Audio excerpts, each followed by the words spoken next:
de las 5 solas de la Reforma. Sola Escritura, la autoridad de la sola palabra de Dios en cuanto a la doctrina y la práctica cristiana. Significa que solo las Escrituras son para nosotros, los hijos de Dios, la autoridad final, absoluta e infalible en todo asunto de fe y práctica. Leemos en 2 de Timoteo 3, 16 y 17. Toda la Escritura es inspirada por Dios y útil para enseñar, para redarguir, para corregir, para instruir en justicia, a fin de que el hombre de Dios sea perfecto, enteramente preparado para toda buena obra. Las Escrituras contienen todo lo necesario para conocer a Dios, obtener salvación, debido a que revelan lo que Dios ha hecho a través de Jesucristo, y vivir vidas que evidencien la santidad que Dios desea. Todo consejo, confesión, doctrina y enseñanza debe estar sujeta a la autoridad de las Escrituras, debido a que las mismas son divinamente inspiradas por Dios y suficiente para la salvación y la edificación espiritual de los escogidos. Sola Escritura, o el principio formal de la fuente y norma del principio material de la Reforma Protestante, el Evangelio de Jesucristo, en el cual se nos revela que solo somos salvos por gracia por medio de la fe en Cristo Jesús. El primer argumento católico en contra de la sola Escritura es que la Biblia no lo enseña. Argumentan que la Biblia en ningún lugar establece que sea la única guía autorizada para la fe y la práctica. Mientras que esto es cierto, se equivocan en reconocer un punto crucial. Sabemos que la Biblia es la palabra de Dios. La Biblia se declara a sí misma ser inspirada por Dios, inerrante y autoritativa. También sabemos que Dios no cambia su parecer o se contradice a sí mismo. Así que mientras la Biblia misma no pueda arguir o argumentar explícitamente sobre la sola Escritura, definitivamente no debe permitirse que las tradiciones contradigan su mensaje. La sola Escritura no es tanto un argumento contra la tradición como lo es contra las doctrinas no bíblicas o antibíblicas. La única manera de saber con seguridad lo que Dios espera de nosotros es permaneciendo fieles a lo que sabemos que Él nos ha revelado, la Biblia. Ahora, sabemos más allá de cualquier sombra de duda que la Escritura es verdadera, autoritativa y confiable. No puede decirse lo mismo de la tradición. La sola Escritura es la única manera de evitar que la opinión personal y subjetiva tenga prioridad sobre las enseñanzas de la Biblia. La esencia de la sola Escritura es basar tu vida espiritual en la Biblia solamente y rechazar cualquier tradición o enseñanza que no esté de total acuerdo con la Biblia. Leemos en 2 de Timoteo 2:15, dice: procura con diligencia presentarte a Dios aprobado como obrero que no tiene de qué avergonzarse, que usa bien la palabra de verdad. La sola Escritura no nulifica el concepto de las tradiciones eclesiásticas. Más bien, nos da una base en la cual basar las tradiciones de la Iglesia. Hay muchas prácticas en ambas iglesias, es decir, tanto en la Iglesia católica como en la Iglesia protestante, que son el resultado de tradiciones y no de las explícitas enseñanzas escriturales. Para que estas tradiciones sean válidas, no deben estar en desacuerdo con la palabra de Dios. Deben estar basadas en el sólido fundamento de la enseñanza en la Escritura. Es por eso que los cristianos siempre deben regresar a la sola Escritura, la autoritativa palabra de Dios, como la única base sólida para la fe y la práctica. El segundo argumento en contra al concepto de la sola Escritura es el hecho de que el canon de la Biblia no fue acordado oficialmente por al menos 250 años después de la fundación de la Iglesia. Más aún, las Escrituras no fueron permitidas en la misa por más de 1500 años después de que la iglesia fuese fundada. Entonces, quienes van en contra de la sola escritura se hacen las siguientes preguntas. ¿Cómo entonces utilizarían los primeros cristianos la sola escritura cuando ellos ni siquiera tenían el total de las escrituras? ¿Cómo entonces podrían los cristianos que vivieron antes de la invención de la imprenta basar su fe y práctica en la escritura solamente si no había manera de que ellos tuvieran una copia completa de las escrituras? ¿Cómo hablar de solo escritura con los más altos índices de analfabetismo a través de la historia? Para dar respuesta a estas preguntas y estos argumentos, debemos entender que la autoridad de las escrituras no está basada en su disponibilidad. La autoridad de las escrituras es universal, porque es la palabra de Dios. Y su autoridad, el hecho de que la escritura no estuviera accesible o disponible, o aún el hecho de que la gente no pudiera leer, no cambia el hecho de que la escritura es la palabra de Dios. Por lo tanto, este es un argumento no contra la sola escritura, sino contra la misma Iglesia Católica, por lo que tenía que haber hecho en lugar de lo que hizo. La Iglesia Católica debía haber hecho su máxima prioridad el copiar la escritura. Leemos en 2 Timoteo 4:2 que prediques la palabra, que instes a tiempo y fuera de tiempo, redarguye, reprende, exhorta con toda paciencia y doctrina. Las tradiciones que están basadas en y están de acuerdo con la palabra de Dios pueden ser mantenidas.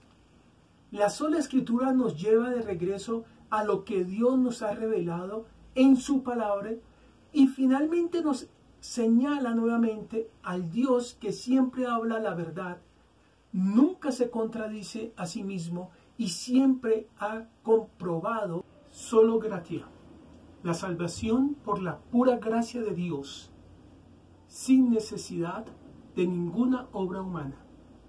Significa que la salvación es un regalo inmerecido que proviene de Dios, dado solamente por gracia a nosotros.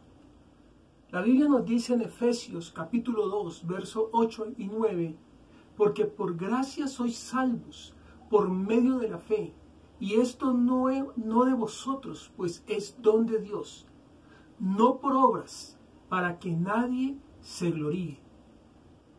Debido a nuestro estado de depravación a causa del pecado, no hay nada dentro de mí, propio de mí, y no existe ninguna obra que pueda llevar a cabo, que pueda meritar la salvación por parte de Dios o llevarme a congraciarme con Él.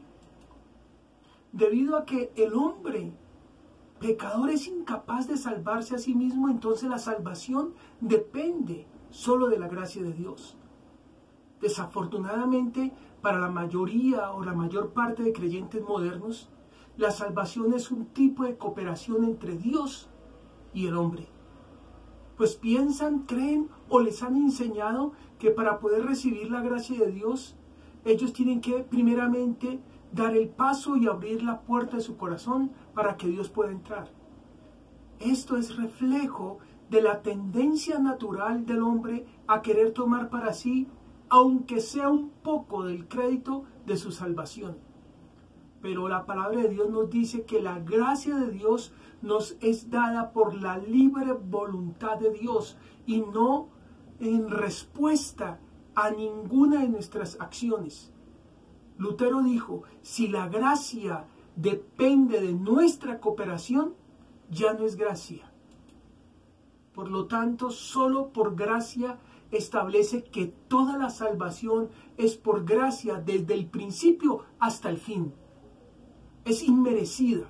Por lo tanto, nuestra justificación, nuestra santificación y glorificación son completamente por la gracia de Dios. Por lo tanto, aunque entienden fácilmente el concepto solo por gracia, le es difícil de aceptar, porque no hay nada que el hombre pueda hacer para que Dios derrame su gracia sobre él. Dios de manera libre y soberana derrama su gracia sobre quien Él quiere.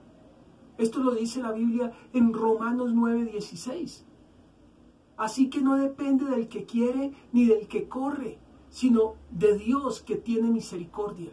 Y en Romanos 11:36, porque de Él y por Él y para Él son todas las cosas. A Él sea la gloria por los siglos. Amén. Entonces, la gracia es inmerecida y la gracia es soberana. Inmerecida porque no dependemos hacer nada para merecerla. Y soberana porque proviene de Dios, quien es soberano. Desafortunadamente, el orgullo del ser humano no tolera ni acepta el concepto de la gracia soberana de Dios. Solo Cristo, la salvación mediante la sola obra de Jesucristo. Significa que Cristo es el único mediador entre Dios y los hombres y que fuera de Él no hay salvación. Leemos en 1 Timoteo capítulo 2 verso 5. Porque hay un solo Dios y un solo mediador entre Dios y los hombres, Jesucristo hombre, el cual se dio a sí mismo en rescate por todos, de lo cual se dio testimonio a su debido tiempo. Cristo es el único camino a Dios. Fuera de Él no hay forma de que el hombre pecador pueda establecer comunión con Dios. Leemos en la Biblia en Juan 14:6. Jesús le dijo, yo soy el camino y la verdad y la vida. Nadie viene al Padre sino por mí. No necesitamos un sumo sacerdote terrenal, porque Dios mismo descendió a la tierra a nuestro encuentro. La Biblia nos dice en Hebreos capítulo 4 de los versos 14 al 16. Por tanto, teniendo un gran sumo sacerdote que traspasó los cielos, Jesús, el Hijo de Dios, retengamos nuestra profesión. Porque no tenemos un sumo sacerdote que no pueda compadecerse de nuestras debilidades, sino uno que fue tentado en todo según nuestra semejanza, pero sin pecado. Acerquémonos, pues, confiadamente al trono de la gracia para alcanzar misericordia y hallar gracia para el oportuno socorro. Por lo tanto, amados hermanos, no tenemos que pasar por un papa, un sacerdote o un pastor para encontrarnos con Dios. Más bien, nos llama a acercarnos con valentía a su trono. Ni nuestras obras o la iglesia en sí misma como institución pueden garantizar salvación para el hombre pecador.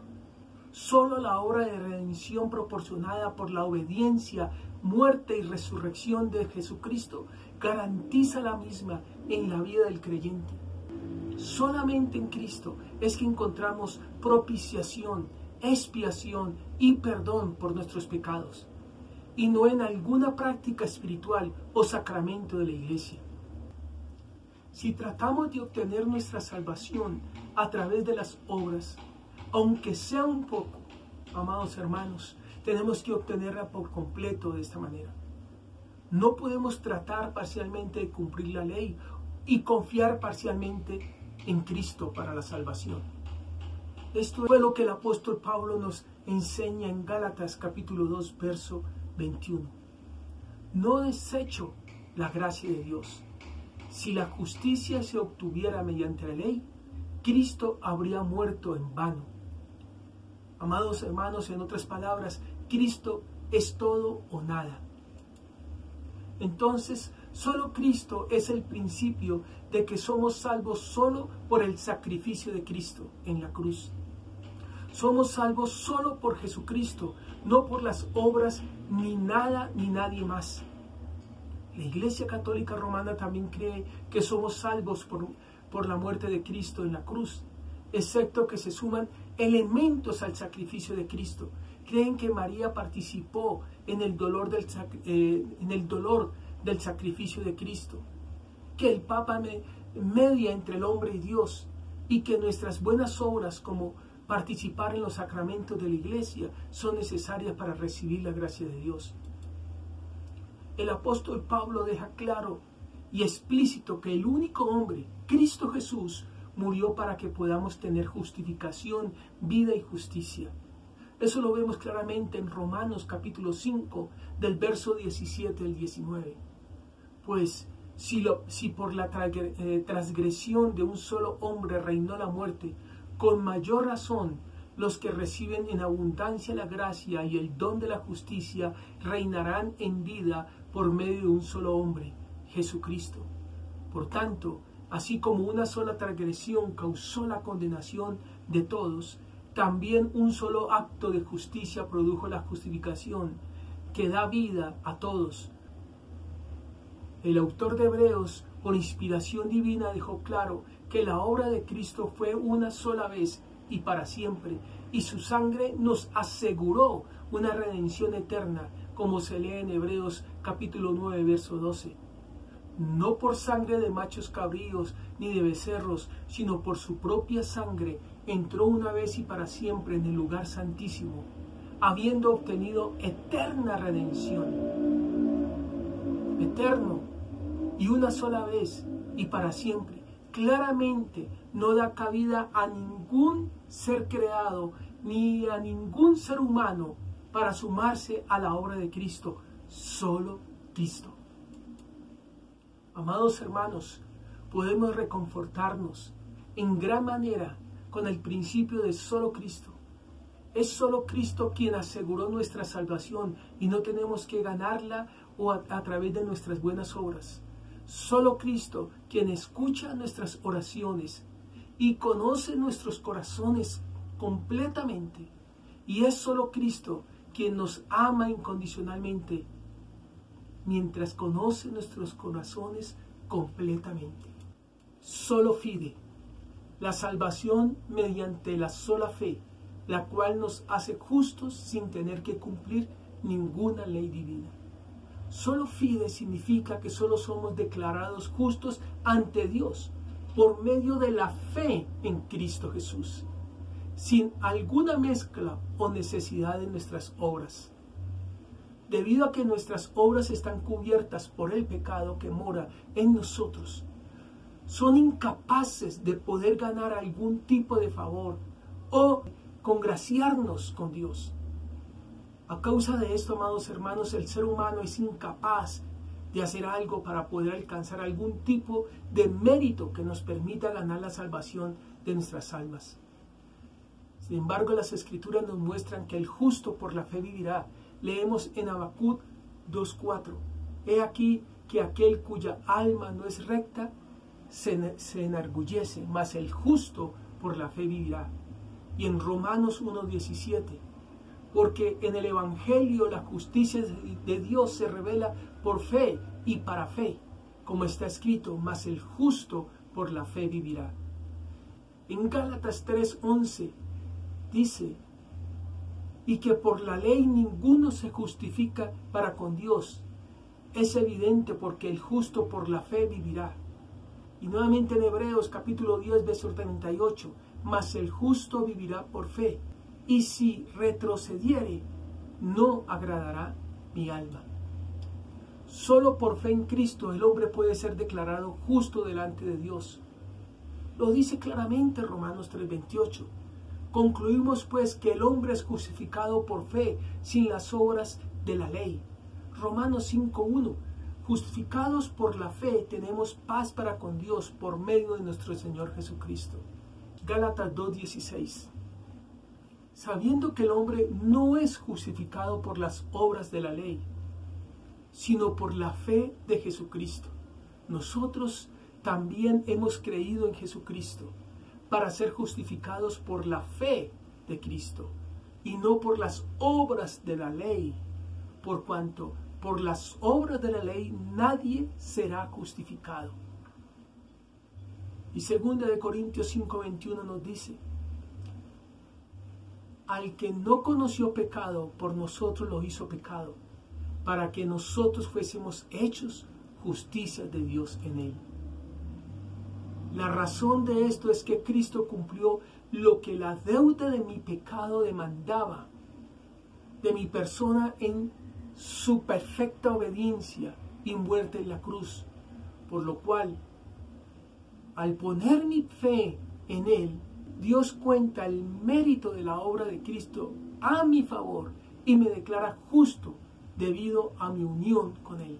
Entonces la fe es la doctrina de que la salvación es solo por la fe. El término emergió a consecuencia de la traducción que Lutero hizo de Romanos 3:28, en la que agregó la palabra solamente a la frase el hombre se justifica solamente o solo por fe, aparte de las obras de la ley. Fue severamente castigado por esto, pero Erasmo lo defendió. La traducción que hizo Lutero es justificable en vista de la única alternativa, a saber, la justificación por las obras que Pablo expresamente rechazó.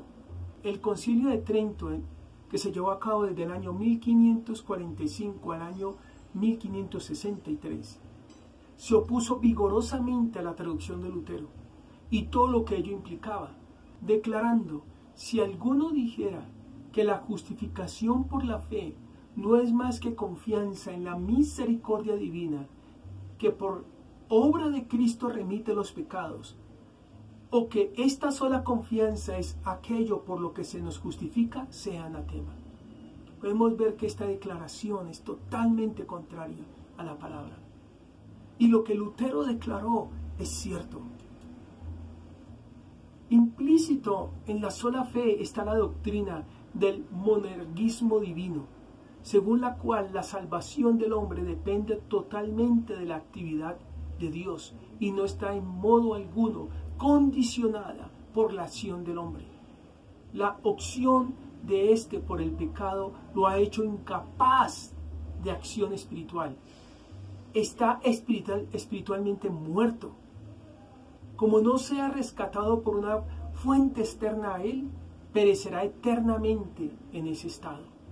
Dios ha tomado la iniciativa restableciendo para sí a la humanidad con la muerte de Cristo. Obediencia pasiva de Cristo a la ley, que quita la culpabilidad del hombre e imputando la justificación de Cristo, lo que Cristo logró en la tierra a través de su obediencia activa en la ley, a todos que creen. La fe salvadora no es una cualidad innata del hombre caído, sino que es un don de Dios, como se nos recuerda en Efesios 2:8. Porque por gracia sois salvos por medio de la fe, y esto no de vosotros, pues es don de Dios. Y también en Filipenses 1:29, porque a vosotros os es concedido a causa de Cristo, no solo que creáis en Él, sino también que padezcáis por Él. Y se nos es comunicado el escuchar el Evangelio. Romanos 10:17 dice: así que la fe es por el oír y el oír por la palabra de Dios. El orden de la salvación, conocido como Ordo Solutis, es la actividad de Dios en la gracia desde el inicio hasta la consumación. La sola fe se opone a varias de estas doctrinas. Primero se opone al pelagianismo, que fue una doctrina establecida por un clérigo llamado Pelagio en el siglo IV y siglo V, quien negaba el pecado original y afirmaba que la gracia divina no era necesaria ni gratuita, sino merecida por un esfuerzo en la práctica de la misma. Es considerada herética aún por la Iglesia Católica. La sola fe también se opone al semipelagianismo, que enseña que el hombre por sus propios poderes puede comenzar su conversión, que no puede alcanzarla completamente sin la gracia del Espíritu Santo. Y también se opone, la sola fe también se opone al sinergismo. Esta doctrina fue establecida por el teólogo protestante holandés Jacobus Arrhenius, quien enseñaba la actitud natural del hombre a contribuir a su salvación personal, por la decisión que toma de creer o de no creer, o por su comportamiento. Entonces, amados hermanos, como vemos, cada una de estas enseñanzas atribuyen de una u otra forma la justificación o su aprehensión a la acción del hombre. Soli Deo Gloria. Solo a Dios gloria. El hecho de que las obras de Dios, en especial la salvación, son solamente para la gloria de Dios y de nadie más. El apóstol Pablo nos dice en 1 Corintios capítulo 1, verso 30 y 31, a fin de que nadie se jacte en su presencia, mas por él estáis vosotros en Cristo Jesús, el cual nos ha sido hecho por Dios sabiduría, justificación, santificación y redención, para que, como está escrito, el que se gloría, gloríese en el Señor. Si existe un acta referente a la obra de salvación, indiscutiblemente el firmante es Dios. Yo soy el que soy. No nos hicimos hijos de Dios nosotros mismos. Solo uno se merece la gloria de la maravillosa, incomparable e inigualable obra de salvación. Solo el Señor debe ser reconocido como el legítimo y verdadero autor de esa obra maestra. Él y solo Él la realizó sin ayuda alguna ni consejo de nadie. Ningún ser creado, ni mucho menos al hombre, le corresponde porcentaje alguno de esa honra. Los reformadores establecieron esta verdad en el concepto para hablar de esto: soli Deo gloria, solo a Dios gloria. No podemos tomar crédito alguno por la salvación. Dios cambió la disposición de nuestros corazones para responder al llamado del Evangelio. Dios elige, Dios regenera, Dios da la fe y el arrepentimiento. Dios nos preserva en la fe y nos glorifica. ¿A quién otro más daremos gloria? Efesios capítulo 1, del verso 1 al 7 dice: bendito sea el Dios y Padre de nuestro Señor Jesucristo, que nos bendijo con toda bendición espiritual en los lugares celestiales en Cristo, según nos escogió en Él antes de la fundación del mundo, para que fuésemos santos y sin mancha delante de Él, en amor habiéndonos predestinados para ser adoptados hijos suyos por medio de Jesucristo, según el puro afecto de su voluntad, para alabanza de la gloria de su gracia, con la cual nos hizo aceptos en el amado, en quien tenemos redención por su sangre, el perdón de pecados según la riqueza de su gracia. El apóstol Pablo nos invita a dar gloria a Dios por el maravilloso plan de salvación y el maravilloso amor eterno con el que hemos sido amados desde antes de la fundación del mundo.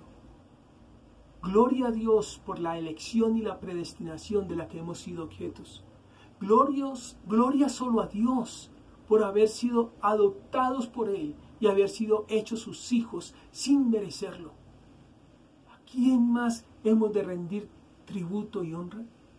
Si hay medalla de triunfo, si hay trofeo o placa de reconocimiento, es únicamente para Dios.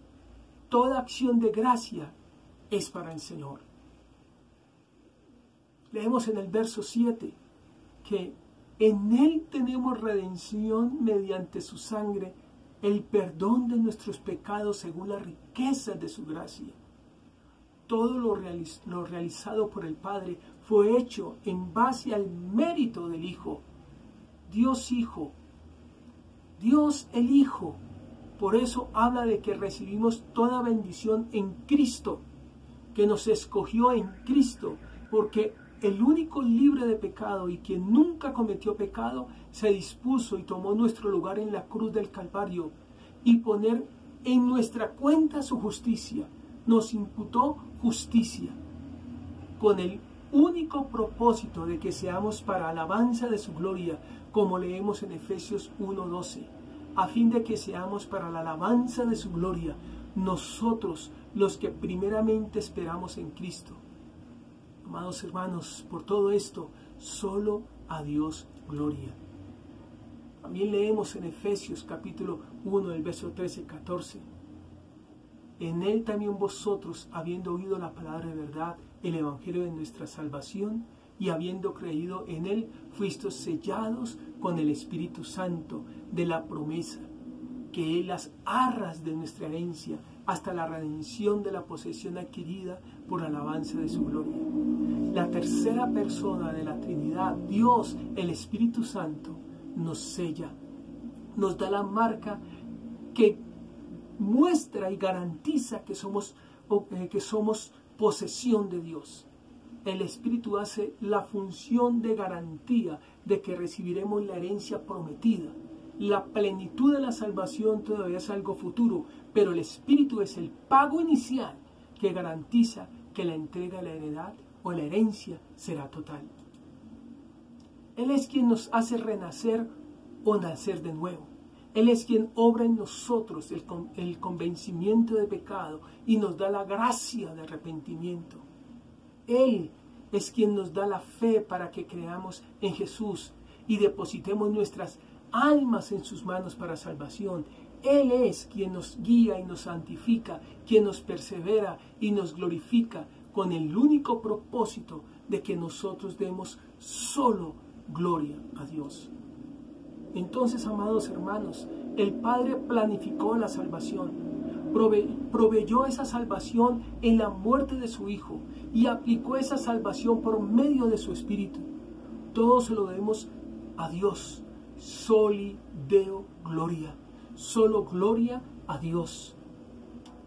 Richard Phillips lo expresa así: somos salvos de acuerdo al propósito soberano de Dios, por la obra soberana de Dios, de acuerdo a la voluntad soberana de Dios. La salvación verdaderamente es de Él, por Él y para Él. Cuando esta verdad penetra nuestra mente y nuestro corazón, nos gloriamos en Dios por siempre. Extensión de las tierras reformadas. A mitad del siglo XVI y siglo XVII, la reforma se ha extendido por regiones en Europa y asimismo erradicada con violencia o de manera sangrienta en otras zonas como España. A lo largo del tiempo estas fronteras se van a desplazar. Muchas guerras y persecuciones van a tener lugar en casi todo el continente. Veamos cómo se estableció el nuevo mapa geopolítico religioso en esa época. En los siglos XVI y XVII, la cuestión religiosa provocará numerosos conflictos en Europa, conformando un nuevo mapa confesional. La mayor parte del continente continúa siendo católica: España, Portugal, Francia, el territorio italiano, Austria, Hungría, Polonia, Irlanda y algunos pequeños enclaves diseminados por el resto de Europa. La reforma luterana se extenderá rápidamente desde el norte de Alemania hacia el reino de Noruega y Dinamarca y el de Suecia. Algunos grupos minoritarios se localizarán en Polonia, Hungría y Bohemia. En Inglaterra y norte de Irlanda, el reformismo se plasmará en la corriente anglicana, encontrándose además grupos católicos y calvinistas. La última variante del reformismo, el calvinismo, tendrá origen en Suiza y desde aquí se expandirá por Escocia, Países Bajos y algunos enclaves de Austria y Alemania. También hay algunas minorías calvinistas en Francia, Hungría y Polonia. El oriente europeo, desde Grecia hasta el Imperio ruso, conserva la religión ortodoxa, si bien la presión del Islam alcanza a Bosnia y Bulgaria. La reforma católica o contrarreforma.